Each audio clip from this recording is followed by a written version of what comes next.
balat, nanghihina, at hirap huminga. Ganito namin naabutan si Bienvenido Diaz o Mang Bimboy. Ito, sumasakit na. Minsan, pag nakahiga ako, dinadaganan ko lang. Pag gumalaw, sasakit ng tulalo.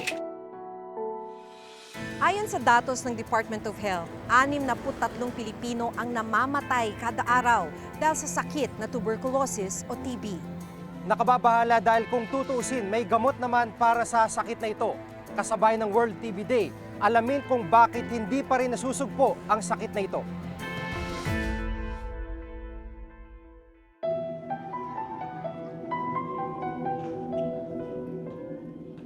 Dadalawin natin si Kuya Bimboy. Magdadalawang taon na mula nung ma-diagnose siya na may tuberculosis na siya, pero hanggang sa ngayon ay hindi pa siya nagpapagamot. Magandang umaga po. Ay, hello po. Mahigit 6 na taon nagtrabaho sa ulingan ng Tondo bilang manggagawa at kargador si Mang Bimboy. Nabigyan po ba kayo ng pagkakataon na magpunta sa health center? Noong 2013 po, nakapunta po kami sa may Canosa po. Tapos yun nga, inano to siya kasi sumuka siya ng dugo. Tapos yung inano kami, binigyan kami ng papakalma na po ng gamot na isang banig, yun lang ang inano sa amin.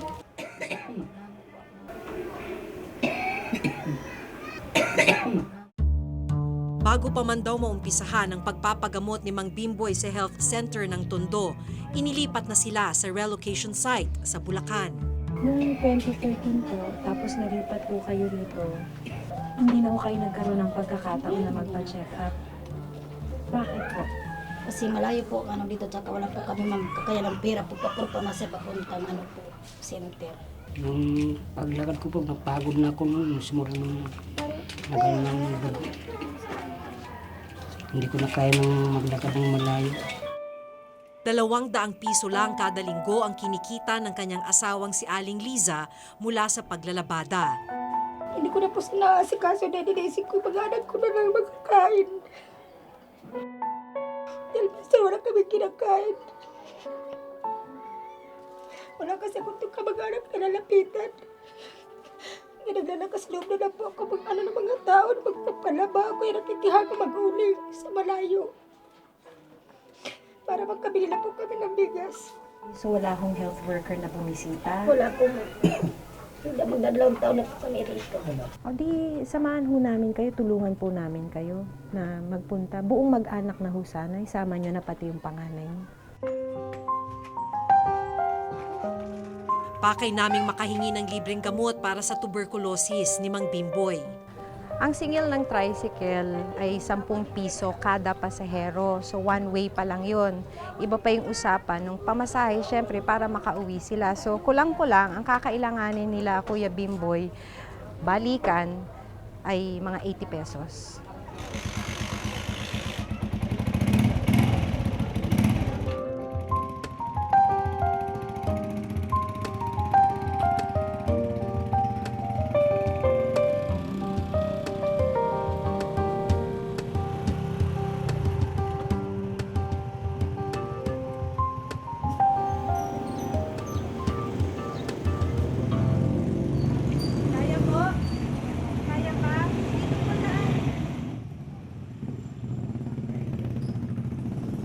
Sa programa na TB DOTS o Directly Observed Treatment Short Course ng Department of Health o DOH na sinimula noong 1996, layong mabawasan ang mga kaso ng pagkamatay dahil sa tuberculosis.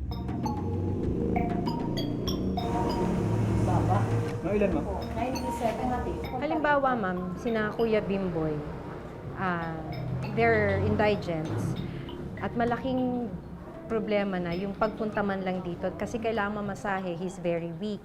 So anong ginagawa ng center para dyan? Hindi ko po masagot yung tanong ninyo. Wala pa nung po kasing ganong case na lumapit sa amin na gano'n. Sa TB Dots program, kailangang araw-araw pumunta sa health center ang mga TB patient para maobserbahan ng health workers ang kanilang progreso at masigurong iniinom ng mga pasyente ang mga gamot. Dati ay bahagi ng programa ng DOH ang pagbisita mismo sa mga pasyenteng walang kakayanan na pumunta sa mga health center. Pero nawala na raw ito. Dati po kasi ginawa na po namin yan eh. Yung pong midwife, yung pong BSW mismo ang magmo-monitor doon sa mismong pasyente, araw-araw magpapainom. Pero po, base po sa mga naging nagkakaroon po ng problema. Kaya po ang ginawa, pinalik po ulit dito sa health center, pinamahala po ulit talaga sa mga midwife. Sa datos ng DOH, lumalabas na sa 712 na Pilipinong nagkakaroon ng TB kada araw, 632 lang ang nagagawang makapagpagamot at 577 lamang ang nakakumpleto ng 6 na buwang nagamutan. Ever since nung sinimulan yan, parang malaking question sa amin kasi kung directly observe, baka nagwo-work lang talaga yan dun sa malalapit sa health center. Paano kung geographically at physically hindi talaga siya parang feasible. So, kung gusto talaga ng DOH, ng ating pamahalaan na maharap yung tuberculosis, i-involve nila talaga yung sinasabi natin, yung pasyente mismo. Tingnan mo yung kalagayan ng pasyente mo. What works for them, what does not. Hindi tayo mga barangay health volunteers or barangay health workers na kung saan pwedeng sila ang atasan ng kanilang mga respective midwives na bisitahin ang pasyente kung sakaling sila magkaroon ng balita o magkaroon sila ng information na si ganitong pasyente ay merong probably sakit sa baga at hindi makalakad. Pwede silang bisitahin sa kanilang bahay. Dahil 2013 pa noong huling nakapagpatingin sa TB Dots Center sa Tondo si Mang Bimboy, kailangan niyang magpa-sputum exam o ang pagsusuri ng laway para makita kung may bakterya ito na indikasyon ng tuberculosis. Parang extra challenge ho to kasi ibig sabihin, kailangan nilang magpunta ng Bukawi, tapos para sa sputum, kailangan uli nilang bumalik para makuha yung resulta. Ganun nga po ang nangyayari. Black. So yung nakuha lang dito ng pamilya nila Kuya Bimboy ay referral. So para makapagpa-check up, para makita ng doktor, makapagbigay ng sputum check, kailangan pa nila uling bumiyahe ng malayo dun sa may poblasyon ng Bukawi. Dahil nahihirapang huminga si Mang Bimboy kapag natatagtag sa biyahe, minabuti naming kumuha na ng sasakyan na maghahatid sa kanila sa town proper ng Bukawi. Aabuti ng 100 piso ang pamasahe sa tricycle kung sakali kalahati na ng 1 linggong kita ni Liza. Hanggang doon na lang ako magpangarap sana magpagamot siya. Gustuin ko man gumaling. Wala kaming kakayanan na gastos.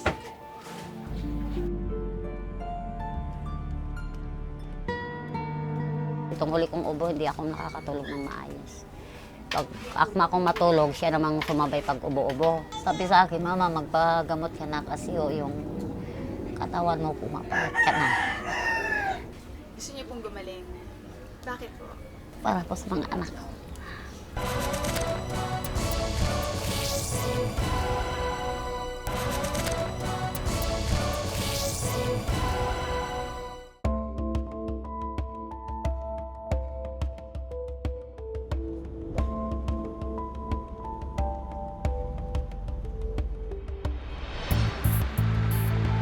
Matapos ang 30 minutong biyahe, nakarating na kami sa Bukawi Municipal Health Center. May doktora po ngayon?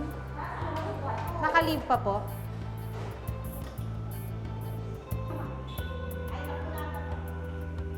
Ano po ba nararamdaman niyo? Inuubo po ba kayo? Ilang araw na po. Pagka nasuri na yung plema, papupuntahin siya dito.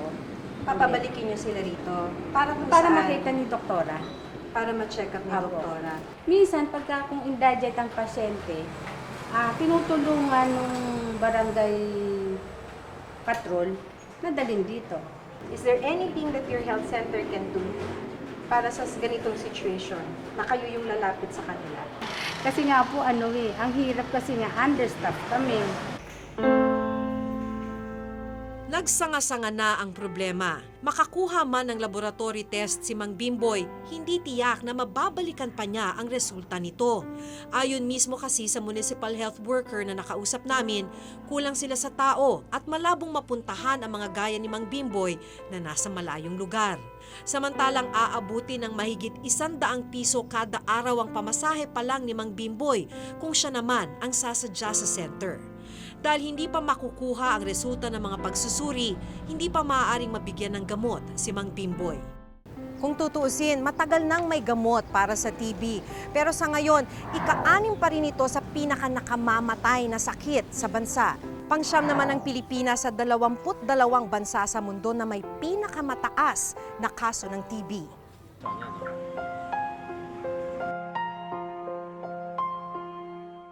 Si Aling Elsa Yandog, iniinda rin ang sakit na TB. Nakapagpagamot na siya noong 1999 sa health center sa barangay West Fairview, Quezon City.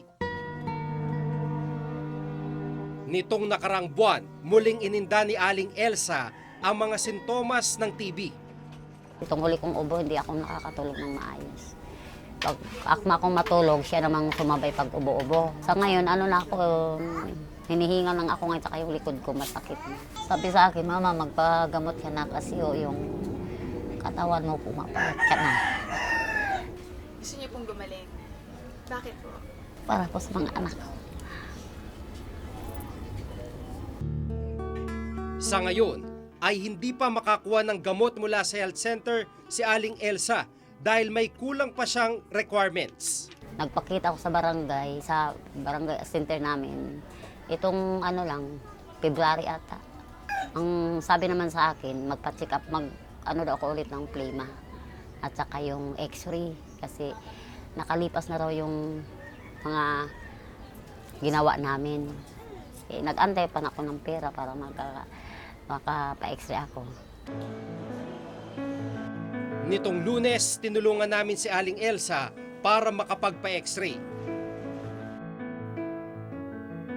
Matapos ang ilang pagsusuri, napag-alamang positibo muli siya sa TB. Nag-collapse na yung kanang baga niya. Kung yung tatala pa po yung dati yung gamot, yung sensitive pa kayo na tinatawag, pwede po doon kayo magagamot. Araw-araw na lang po kayong pupunta doon.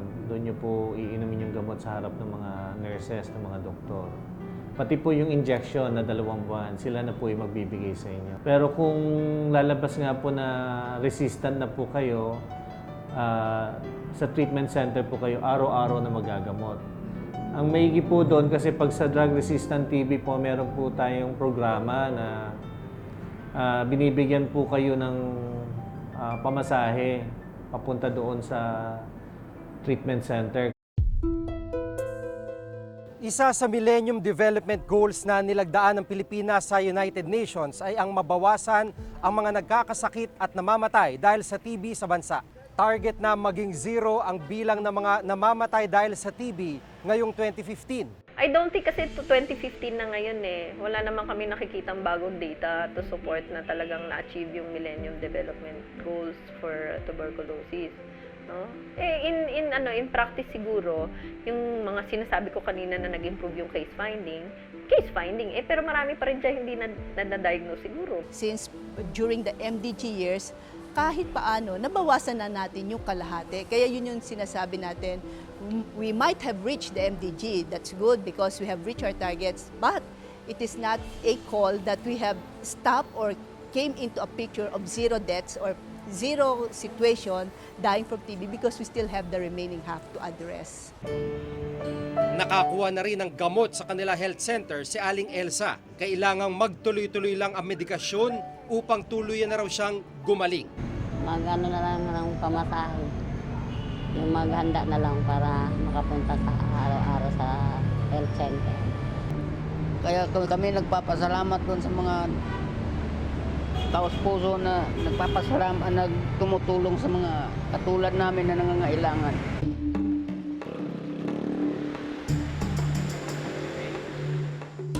Sa resulta ng pagsusuri kay Mang Bimboy, positibong may TB siya. Kaagad siyang binigyan ng kanilang health center ng mga gamot na angkop sa kanyang kaso. Ang hiningi ko lang sa Panginoon, sana yung kagalingan na lang niya. Pero gusto niyo hong gumaling. Gusto ko po sana po kasi wala po kami mahanap po ng pambili ng gamot.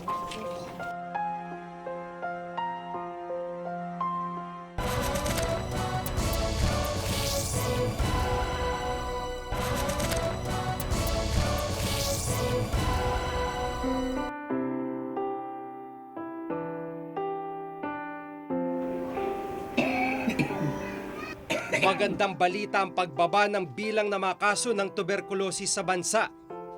Pero kung hindi mararating ng programang TB Dots ang mga pasyenteng nasa mas malayong lugar, naghihirap, nanghihina at higit na nangangailangan ng tulong medikal. Mahirap ituring na tagumpay na tayo laban sa pasakit na tuberculosis. Ako po si Maki Pulido.